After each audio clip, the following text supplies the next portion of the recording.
Hello everyone, I have decided to come back to India. Yes, मैं अपने देश, अपने घर इंडिया वापस आ रहा हूँ एजुकेशन मिनिस्टर धर्मेंद्र प्रधान का रेजिग्नेशन मांगने के लिए।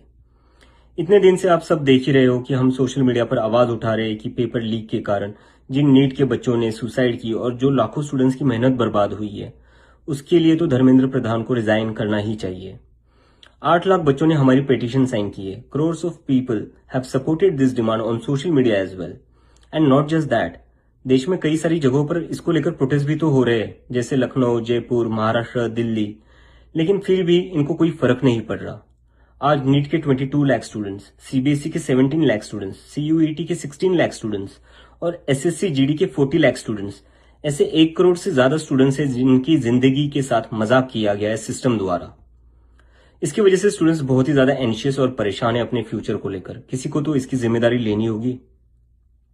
इतने बड़े ब्लंडर के बाद भी अगर एजुकेशन मिनिस्टर रिजाइन नहीं करते तो इसका मतलब इस देश में अकाउंटेबिलिटी नाम की कोई चीज बची ही नहीं है। ऐसा लगता है कि सिस्टम जितनी चाहे उतनी गलतियां कर सकता है और उसके लिए कोई कॉन्सिक्वेंसेस है ही नहीं। सारे कॉन्सिक्वेंसेस स्टूडेंट्स के लिए है। ऐसा कब तक चलेगा? इसलिए अब वक्त आ चुका है, हम सबको साथ आना होगा और भारत के संविधान के रास्ते पर चलते हुए पीसफुली अपनी आवाज उठाकर धर्मेंद्र प्रधान के रेजिग्नेशन की डिमांड करनी होगी। अगर हम सब साथ मिलकर आवाज उठाएंगे तो जरूर इनको हमारी बात माननी होगी।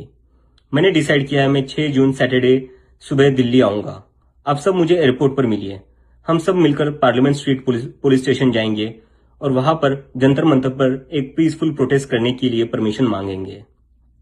इंडिया का कॉन्स्टिट्यूशन हमें राइट देता है कि गलत के खिलाफ हम पीसफुल तरीके से अपनी आवाज उठा सकते हैं।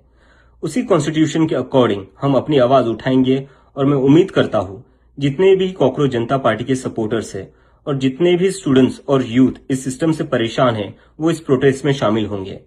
जिसको लगता है धर्मेंद्र प्रधान एजुकेशन मिनिस्टर जो है हमारे, उनको रिजाइन करना चाहिए, वो सभी लोग इस प्रोटेस्ट में शामिल हो जाए। मेरे फ्रेंड्स और फैमिली को डर है कि मुझे एयरपोर्ट से ही अरेस्ट कर लेंगे और फिर जेल भेज देंगे, लेकिन मुझे अभी भी उम्मीद है कि आज भी हमारा देश एक डेमोक्रेसी है और हमें पीसफुली प्रोटेस्ट करने की परमिशन मिल जाएगी। I want to make it clear, I'm a big admirer of Gandhi, Ambedkar, Bhagat Singh and Nehru, and I believe in the Constitution of India more than anything else, जो हम सबको एक democracy में अपनी आवाज रखने का राइट देता है। और रही बात जेल के डर की, हम कब तक डर कर जिएंगे यार? ये देश किसी एक पार्टी का थोड़ी ना है, ये देश तो हम सबका है। हमारे फ्यूचर का सवाल है, हमारे फ्यूचर बर्बाद हो रहा है और ये अब हम सबकी जिम्मेदारी है कि जब भी इस देश में किसी के साथ कुछ गलत हो तो हम सबको आवाज उठानी चाहिए in a very peaceful and democratic manner. मैं चाहता तो यहाँ यूएसए में जॉब लेकर आराम से रह सकता था। मुझे पिछले कुछ दिनों में कई जॉब ऑफर्स भी आई है, but I am not gonna take it as I have decided to come back to India because I love my country and I really want to do something for my country.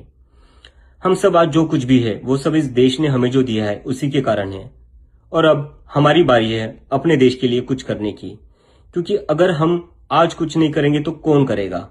कब तक हम wait करेंगे कोई और आएगा, आवाज उठाएगा और हमें बचाएगा? सो जितने भी पीसफुल और कॉन्स्टिट्यूशन को मानने वाले कॉकरोचेस है, let's all come together to save the future of millions of students. Thank you.